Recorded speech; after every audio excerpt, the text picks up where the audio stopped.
So I want to talk about medical management for hair loss because it's so important. You can't just do surgery and assume that's going to be it. You need to help a patient understand the process of hair loss and to manage it. And medicine, we're going to really talk about only two FDA cleared ones, which will be Minoxidil and Finasteride, and all the practical things you need to know, as well as some of the background theory that you have to also understand. And before we get there, you heard from Bassam a little bit discussion about the nature of hair loss. And nature of hair loss for men, this is the most important slide. If you don't understand this, you really can't understand how medicine works and how hair loss occurs. So you go from thick terminal hairs that become vellus or miniaturized, flimsy, thin hairs before they disappear and become bald. So you must understand that. It's not that you go from thick hairs and no hairs. And what the medicine is doing essentially is capturing that miniaturized hair and converting it back somewhat to the thicker terminal hairs, slowing down the process of the thicker hairs going to the thinner hairs, and slowing down the process of the thinner hairs going to no hair. But once you get to no hair and complete baldness, the medicine is going to do very little or no benefit. So the importance of medicine truly is going to be at the early to mid stages of hair loss. Clearly anyone can take it because it's going to slow down hair loss in any process. But if it's very advanced and you've got frank, slick baldness is the term I use, you're not going to do very much benefit in the world of medicine to help a patient out. So I have no financial affiliation with either company. I want to talk about these two products and how they're used in a practical sense. The things that I tell my patients, the things that you need to tell your patients to be safe and to understand the nature of hair loss. So we're going to first talk about Minoxidil, which is branded as Rogaine. So it comes in 2 and 5%. 2% is for women, 5% is for men. And it also comes in liquid and foam. Currently, the liquid and foam only comes, the foam only comes in 5%. As of March of this year, the foam went off patent, so it's also generic. So everything is generic now.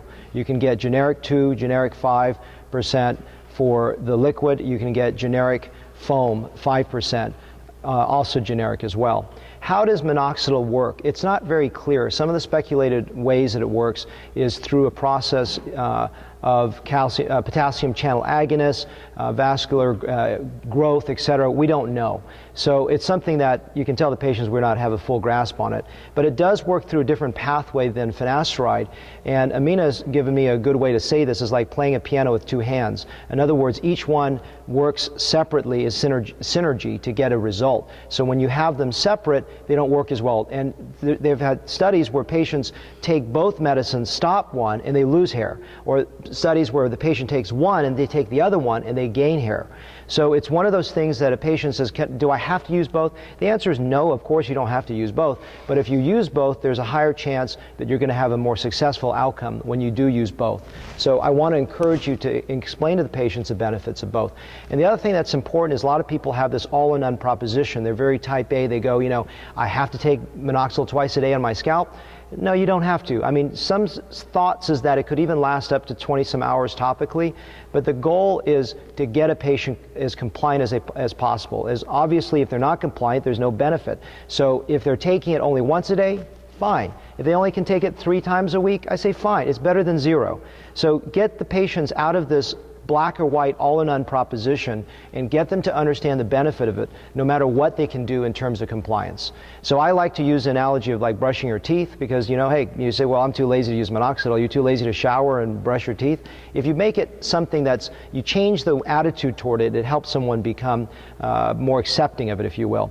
It's over the counter. You don't need a prescription. And so it's very easy for patients to get. I typically tell them to go to, you know, Costco or Sam's is usually a little bit cheaper. Obviously, you know, CVS, Walgreens can be a little bit more expensive. You can ask them to look at those options. And these are all practical things. I'm not going to give you a scientific theoretical talk. I'm going to give you things that I sit down and say, hey, if you're going to do this, this is what I would do in terms of pragmatism. The thing that, how would I use Rogaine? Or Minoxidil. How do I use Minoxidil in my practice? Many ways. So for one, as I said, it slows down hair loss and helps regrow some of those miniaturized hairs. It's good for both men and women. I use it in several ways. One is to slow down and retard hair loss in the long term. And the one negative you need to know about both Finasteride and Minoxidil is if you take it for a certain number of years and you stop, you're going to lose everything you gained during that time you have it, which is a big negative. But I try to help my patients say, you know, we could have hair cloning along the way, we could have some other technology that will let you stop taking it, so they don't have that mental anxiety to say, look, if I stop taking it, I'm going to lose everything I gain. The reason I try to help them understand that is that if you don't start early, let's say they say, well, I'll think about it for 5 years and come back. They've really lost a golden opportunity of retention, because up front, before the hair loss starts to be significantly progressive in nature, they can really hold on to a lot better than if they stop and wait until 10 years from now. It won't be as effective down the road. So that's what I try to really have them understand, start early. How long does Minoxidil take to work? It takes about 6 weeks to 3 months to start seeing some changes. I would tell most patients 3 months to 6 months, and there can be some shedding at about 3 to 4 to 5 weeks, up to 6 weeks. And the reason for that, and it doesn't happen to everyone. I tell my patients, if it happens, don't worry. If it doesn't happen, don't worry. And this is something I tell every patient. So what I'm telling you right now is practical information that when I'm sitting in front of a patient, I tell them this. This is not theory. The reason for this is that the hairs are converting into an anagen or growth phase. You heard those 3 cycles that Bassam mentioned earlier. And sometimes you don't see that shedding. So a lot of patients are ignorant of this. They say, oh, it's shedding, I can't take it anymore. It's okay. It's going to start growing again, and that's something very, very important that they understand that. The Minoxidil also I use to prevent shock loss. Now, shock loss is a big subject we'll hear more about, which is essentially what that is after a transplant, you can actually shed some hairs and be a lot balder between a period of 6 weeks to 3 months. And if that occurs, you really want to prepare a patient for that. So I typically put my female patients on 6 weeks of it at least. Maybe I was doing initially 6 months, and then I was at a ISHRS meeting. I asked all these experts, you know, on the panel, how much protection do you use? And they all said about 6 weeks to 2 months or so. I said, maybe I'm overprotecting my patients. But females have a much higher likelihood of shock loss. So I put them on Minoxidil as a preventative measure so that they don't get that shock loss as much as possible. It still can have shock loss, especially if they don't have Finasteride as a protection. So Finasteride and Minoxidil both work to limit the risk of shock loss postoperatively. So to me, that's a major thing that can be used. The other thing I use it for, practically speaking, is if someone has really sort of a lot of global scalp, you know, sun damage, something like that. I'll put them on it. Is it really help with the vascularity? It's very anecdotal at that point, but I do mention that it could help out. The one thing I get a comment all the time from my patients that you need to deliver this message very clearly, even if they don't bring it up, is that the FDA, on the package insert or the PI, it says that it only is effective for the crown. That is, it's false, because that was based on an FDA study. So if any of you guys do cosmetic injectables, you probably know, for example, you know, botulinum toxin or neurotoxin is only indicated for cosmetic purposes here. Well, are you going to do it here and here? Yeah, but it's off label. So, you know, so far, that's a long story. Botox really is actually doing a study for the sides, but they're doing that for direct-to-consumer advertising. And so you don't need, no one afterwards, the Rogaine company didn't come back and do more FDA trials to look at the front, but it works really effectively in the front and the back. So what I usually tell my patients is that since it tells you like a half a cap or a cap, depending on which product you're using, for the crown, I usually tell them double or triple the dose and apply it over the entire scalp so that it really affects even temple hair, anywhere. Even if sometimes I'm worried about donor shock loss, and you can have that sometimes. I had one lady that had some donor shock loss just from maybe the tension of the closure. For the second session, I said, put the Minoxidil even in your donor hair. So you can apply it everywhere on your scalp and be very safe with it. So that's something, a really important take-home message. I think you've got to tell your patients this. And because a lot of people say, well, I didn't know it worked in the front. It does, and so that's something that you need to communicate to a patient about that. The reason women are not using the 5% is that it can cause secondary hair growth. So the theory is it because you actually applied it on your face? No, it actually gets absorbed to the system and grows secondary hair.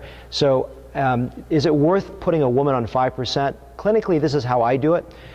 If I'm really wanting to stabilize a female fast, and get them really through the cycle fast, I will put them on the 5% and see if they get hair growth. If they say no, I never want to even contemplate that being a problem, then I will just keep them on 2%. Studies have shown that after about a year, the 2 and 5% are about the same in terms of the efficacy in women. So it's something that I don't force them to do 5%, and usually 2% should be adequate for them. The other thing that's important, the difference between foam and liquid. The two things that I usually tell my patients is that foam is easier to style. So some people, if it's a little bit, it's still more expensive even as a generic. So I'll tell them use the foam in the morning and use the liquid at night to save some money, or just use the liquid if it's not so big a deal. The way you apply the liquid is you apply it into the scalp itself after you shower. So it's not the hair touching the hair, it's got to get to the scalp. Putting on the hair won't do anything. You got to get it on the scalp for it to be beneficial. The other thing I tell them is that the foam does not have what's called propylene glycol, which is a preservative, and it can cause irritation to the scalp. So some people, about 23% of people with minoxidil have some irritation, and they say, oh, I couldn't take it. Oftentimes when they switch to the foam, they'll have no problem. So if they don't have styling issues or they don't have issues with allergy, I tell them the liquid should be fine. It's a lot less expensive, even though the generic is gone. Sorry, even though the foam has gone to generic, it's still slightly more expensive. So I know that's a lot of information. I will actually have this on YouTube, so this was something you can watch again and listen to this talk one more time. And I have it in my book, and there's so many other great books out there that have this kind of information in it. So it's important to really understand what I'm telling you. The reason I'm really drilling this into your mind is that this is as important information as learning how to do a hair transplant. I don't want you to walk out of this meeting going, I learned how to do a hair transplant, but I can't communicate to a patient about understanding medical management. Okay. A more complicated topic. Yes. Yeah. In how many times the woman can grow hair in the face after using minoxidil? If they're on 5% and they grow hair, they can continue to grow hair if they're taking it. Oh, how long does it take to stop? No, in how many months a woman will see a hair? I don't know. Does there, shortly thereafter. Anyone have, Basam, you have a comment about that? Show up? Of the facial growth? Yes. Once she stops it. Does it show up? Shortly thereafter, I would say. I don't know. Probably within the same amount of time. It takes to grow the hair, right? 4 to 6 weeks, I'm guessing, but I don't know. I don't know. And another thing, I don't know if I understand well, but Yeah. to prevent the shock loss, you use minoxidil before? Before. No, before and after. But it's before is the key. And you should stop a couple days before and then restart about a week after the surgery and then continue for that period, for about, I usually do 6 months afterwards. And after that, do you have a comment about that? Yeah, please. Emphasize that. It's anecdotal stuff. I do it as well. Yeah. I do it as well. But I don't think there's any concrete evidence that Yeah. It's just how refreshing it makes a difference. But Right. it's very important to tell them that, assuming that the shock was going to happen no matter what. Yes. And that, yeah. It's not as severe. Yeah, the language is very important. When you say, I will prevent your shock loss, that's a dangerous word. I would say it could minimize it, but we don't know for certain. Because when you say prevent, they're thinking, I'm not going to shed one hair. They could shed just as much, as Bassam was saying. So it's important. Assuming you're going to get it. Exactly. Assuming you're going to get it. Exactly. So I just say, I try to do everything to minimize it, but this is exactly how I phrase it. I'll say, assume the worst, hope for the best. And don't assume this medicine is going to do it, but it's important. There's another question? Yeah. Can you define shock loss, and are there complications from using these? Yeah, shock loss is basically after a surgical or any kind of traumatic incident. In this case, we're really talking about surgery, that the hairs can shift into what's called a telogen effluvium, where the hairs shift into telogen phase and then fall out. And so there can be a rapid loss of anywhere between 5 or 10% up to 80 to 90, 100% of the hairs that are non-transplanted. The hairs that are around the transplanted hairs can fall out. Most of the times they come back. Rarely, not all of them come back. So you have to really limit that risk. And these are hairs that are either in females. It can be almost any phase of the I mean, it could be even thick terminal hairs. They're just very sensitive to that shedding. It occurs between 3 to 6 weeks or so and can last up to even a few months afterwards, but typically it's shorter than that duration. In men, the hairs that are very susceptible are those vellus or miniaturized hairs that you saw in my previous slide, those little baby thin hairs. But these are the normal hairs, not transplant. Correct, because the transplant hairs are going to fall out. For the most part, not always, but they usually just fall out. I'm talking about the surrounding hairs that are there, the native hairs that are not transplanted, in the zone of transplantation, typically. Are there complications from using these? Complication of using the products? Minoxidil is pretty much very little because you can read the package insert, but it's over the counter, so the only thing is probably a topical dermatitis.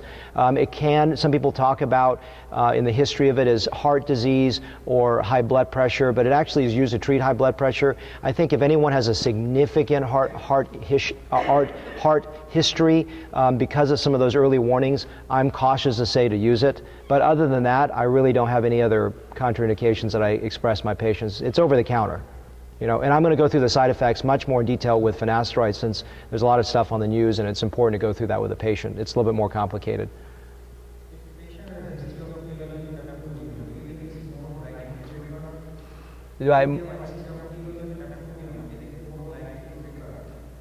To recur again, you mean after another transplant? Yes, I would say if whatever you had, well, most likely it can occur again. And so you can't prevent it, as Bassam was saying, but you can try to limit it. So you look at what shock loss the person had and what things did you not do the first time. Did you not do enough minoxidil, with obviously the idea is it still may not work. Did you not do enough finasteride for a man? All those little things, what can you do to limit the chance of it occurring again? Yes?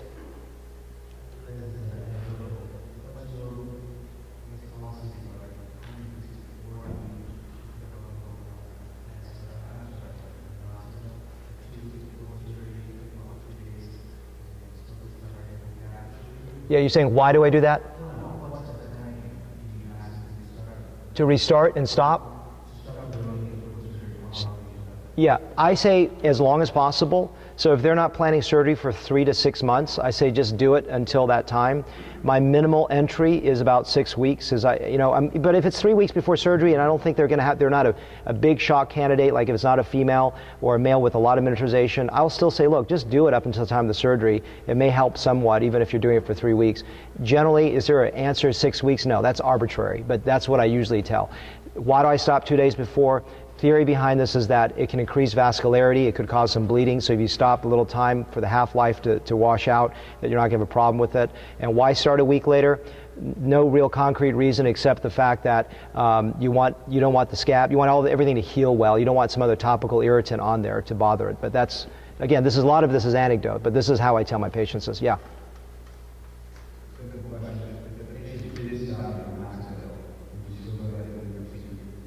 It depends on the patient. It's a counseling thing. Patient understands there's a slightly higher risk of shock loss.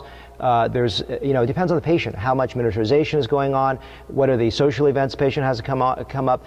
All these things, I think if a patient says, I would say most likely yes, but it would have to be on a really good counseling, preoperative counseling with a patient to make sure that we're on the same page with what that means. What? Oh, bleeding? Oh, I see. If they didn't stop it, I would still do it. I don't have a problem with that.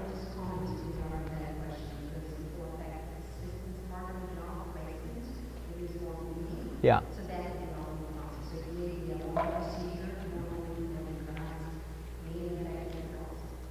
And also, to be honest with you, minoxidil affecting the vascularity, I think that's a bit anecdotal as well. So I want to be careful and say, it affects vascularity. We don't know. I mean, lack of epi does, right? If the person has a bleeding profile that's high, yes, but minoxidil is quasi,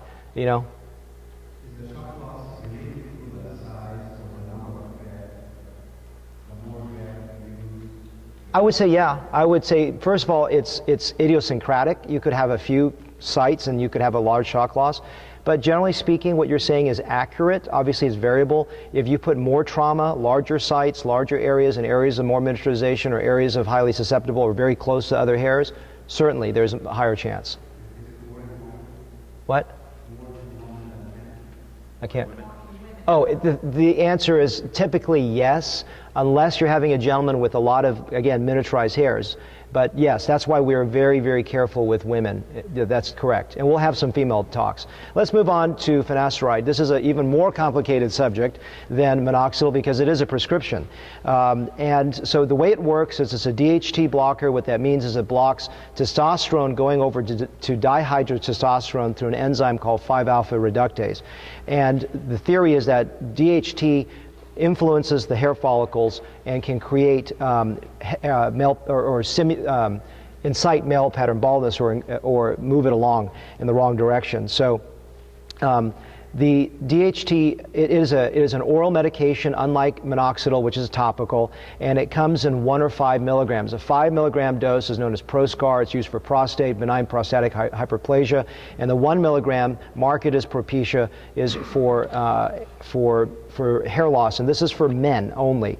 Premenopausal women, the risk is teratogenic. It can have hypospadias in the male fetus, so you want to be careful giving it to women. If the release dose of 1 and 5 milligrams, people say, should I spend all that extra money on Propecia for the 1 milligram? And I don't want to put a party line on this, but the efficacy is very similar if you take a 5 milligram and cut it into fourths. The one thing you got to be cautious with is if that powder is all over the place and you have a woman that can get pregnant, she ingests it, there is a risk of teratogenicity in the child. So you want to be very, very careful with that. In about, I think, March of next year, the Propecia will go off patent, so it's going to be a lot less expensive, so you can probably more easily prescribe a 1 milligram dose.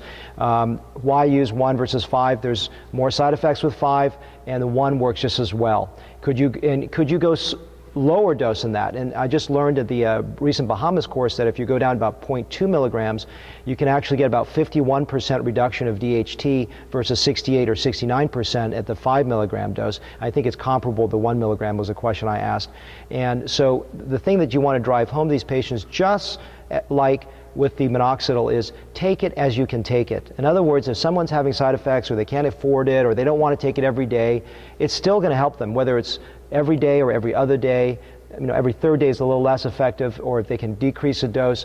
So compliance is everything. If the patient at least can take it, I think it can be very, very effective for a patient. So try to encourage them to do that if possible.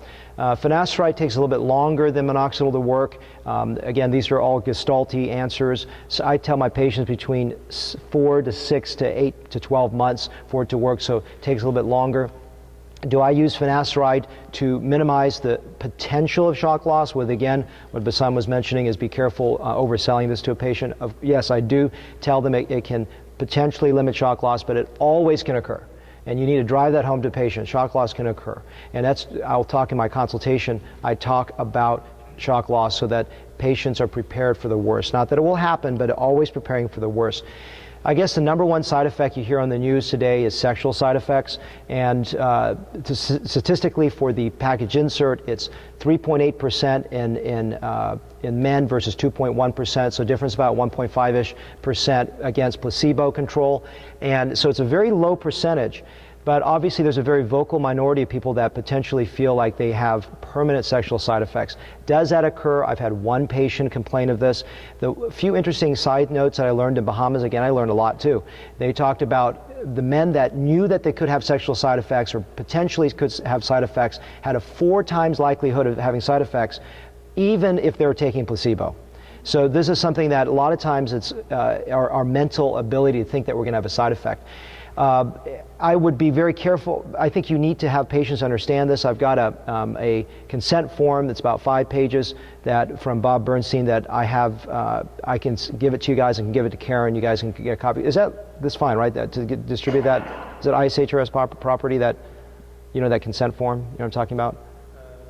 No. I think it's fine. Yeah. It's going to be a new book I'm writing on hair anyway, so if you want that copy, I give it to my patients to sign. Now, you say, well, is that overkill? I don't know. I feel like, nowadays in a medical legal society, that litigious society, I just have them read and sign it. And it goes through all these side effects, which I'm about to detail for you. So the one thing is that, could it have permanent sexual side effects? Maybe. The other interesting statistic I learned in the Bahamas is 40% of men in their 40s have some degree of ED or sexual issues, and 60% of men in their 60s. So one is, it could be potentiating that, or two, it could just be the fact that it's psychological, or it's the same prevalence overlap. Who really knows? I don't want to speak one way or the other, but it was interesting, that article in the journal Sexual Medicine, it concluded that there was no conclusion. Of course, that gets overlooked by the media, so that's something that you really want to counsel your patients on. The other thing that's important is that men cannot donate blood if they do this, because if a woman takes it and the finasteride's in the system, there's a problem with that, something that's worth mentioning. It's in my consent forms as well. There have been questions about the prostate. So first of all, it's processed through the liver. So my policy is maybe different from yours. I give a year of prescription, and I usually ask them to follow up with their family doctor to continue. I think most transplant surgeons will just continue to prescribe it. I don't check their LFTs. I don't check their PSA. I'm not really a physician in the classic sense, because I'm really a surgeon. So I think it's better that someone's following them on those levels. If someone is over 50, I definitely would check a PSA. If someone's got a family history of prostate cancer, I would almost definitely ask them to go get a PSA first, because what it does is it reduces your PSA by about 50%. That's prostate-specific antigen. As you know, that's a marker for prostate cancer. So something the physician needs to know who's monitoring their PSA. Not to get too bogged down in the details, but I think it's important that as a hair transplant surgeon, you do know this one fact, is that, and I'm not going to go through the whole trials of this, but one thing is that there's a thought that there could be about a 25 or 30% reduction in prostate cancer risk taking the 5 milligram dose, not the 1 milligram dose. But some of the subsequent studies have shown that it can potentially select out for a high-grade tumor. Is that artifact or not? It's unclear. The reason for this is that the way that prostate biopsies are taking, they're random punches through there, and if you have a smaller prostate, which is what ProScar does, the 5 milligram dose, you potentially could capture more tumor. So that jury's still out, what happens, but I think it's important that you know at least some of that data that's out there. I don't know the current status right now with finasteride being an issue with raising testosterone in the world of sports, but if they're a pro athlete, you may want to be able to express that to them if they need to be drug screened and things like that. It could be something of a problem. I know there's been changes back and forth with that. It can cause breast tenderness, breast enlargement, tenderness, about 0.4%, and there are some issues with potentially it can cause breast cancer. It was really interesting in Bahamas again. They had these massive, 40,000 people, and it was pretty interesting when I saw the statistics up there. It was pointed out that the breast cancer risk almost is identical to those that were placebo. So yes, could it occur? Potentially, but it's so rare, and it's almost the same prevalence as what you're seeing in the placebo, that I would be cautious to scare a patient about that. And also some mood disturbances. There's been some ideas that finasteride can cause some mood disturbances as well. Propecia also is one of those things that in the initial FDA trials were focused on the crown and said the crown works. And a lot of people, again, have this outdated thought that it only works in the crown, but it really works for most of the miniaturized hairs across the entire head. Does it work in women postmenopausal? Remember that premenopausal women should not take it because of the risk of teratogenicity or problems with development of their fetus. Does it work in postmenopausal women? There was a study, I think it was 2006 by Urezzo, that said it did. It was highly uncontrolled. Subsequent studies have shown that it really doesn't work well. I know a lot of my colleagues do anecdotally use it in women. I have in the past used it in the women. Right now I'm much more cautious because I just don't know what it's doing. But theoretically, it could help someone in a postmenopausal setting, but the jury out there is saying it most likely does not.